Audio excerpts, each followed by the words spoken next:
काल जो काही उभाटा शरद पवार गट आणि नाना पटोलेची काँग्रेस यांनी महाराष्ट्र बंदचं त्या ठिकाणी आवाहन केलं होतं, हायकोर्टाने त्यांना चपराक दिली आणि त्यामुळे नौटंकी आंदोलन आज ते त्या ठिकाणी करत आहे। आमचा त्यांना सवाल आहे की आपलं ज्यावेळेला सरकार होतं त्यावेळेला कोविड सेंटरमध्ये बलात्कार झाला होता, बीडमध्ये घटना घडल्या होत्या, अनेक घटना त्यावेळेला घडल्या होत्या। त्यावेळेला तुम्ही फास्ट ट्रॅकवर त्या आरोपीला सजा द्यायची मागणी नाही केली। त्यावेळेला सुप्रिया सुळे झोपल्या होत्या का? शरद पवार झोपले होते का? उद्धव ठाकरे झोपले होते का? बदलापूरच्या घटनेचा आम्ही जाहीर निषेध करतो।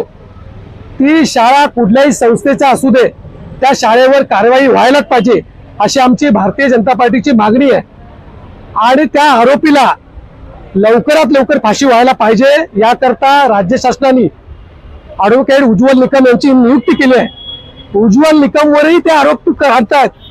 ज्या वेळेला महाराष्ट्रामध्ये बॉम्बस्फोट झाले त्या आरोपींना फासावर लटकवण्याचं काम याच उज्ज्वल निकमने केलं होतं आणि त्यावेळेला त्यांचं अभिनंदन करण्याचं काम त्यावेळेला ह्याच उद्धव ठाकरेंनी केलं होतं आणि आता त्यांना उज्ज्वल निकम यांची एनर्जी झाली का?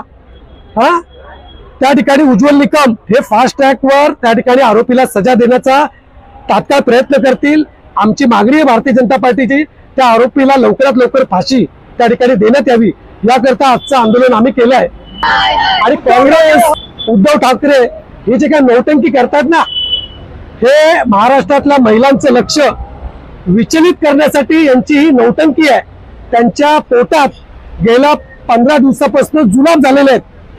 हे जुलाब काय झाले की राज्य शासनाने महिलांच्या अनेक चांगल्या योजना या राज्यात राबवलेल्या आहेत, या योजना त्यांना बघवत नाहीत आणि त्यामुळे खोटे आरोप राज्य शासनावर करायचं काम या ठिकाणी उद्धव ठाकरे असतील, आदित्य ठाकरे असतील, शरद पवार असतील, सुप्रिया सुळे असतील, नाना पटोले हे गेले 8 दिवस झोपेतनं उठले का मुख्यमंत्री लाडली बहीण योजना हा एकच विषय त्यांच्याकडे। एवढ्या महिला भगिनींच्या अकाउंटवर पैसे आलेत परंतु त्यांना काही महिलांबद्दल आपुलकी राहिलेली नाहीयेत आणि त्यांना खोटे आरोप करायचे। सकाळी उठून आपण 2.5 वर्षात काय काम केलं ते जनतेसमोर आणा आणि एकनाथ शिंदे, देवेंद्रजी फडणवीस आणि अजित पवार यांनी केलेलं काम हे आम्ही जनतेसमोर आणू। समोरासमोर मैदानावर या, आम्ही ज्या वाईट घटना ज्या घडतात ते समाजामध्ये त्याचा निषेध करण्यासाठी आणि एक जाणीव जागर करण्यासाठी आम्ही इथे सगळेजण जमलेलो आहोत आणि या वाईट गोष्टींचा आम्ही निषेध करून लवकरात लवकर त्या गोष्टीचं कुठेतरी निरासन व्हावं। जे नराधम जे हे वाईट कृती करतात त्यांना लवकरात लवकर शासन व्हावं याच्यासाठी आम्ही इथे सगळे जमलेलो आहोत याचा निषेधार्थ।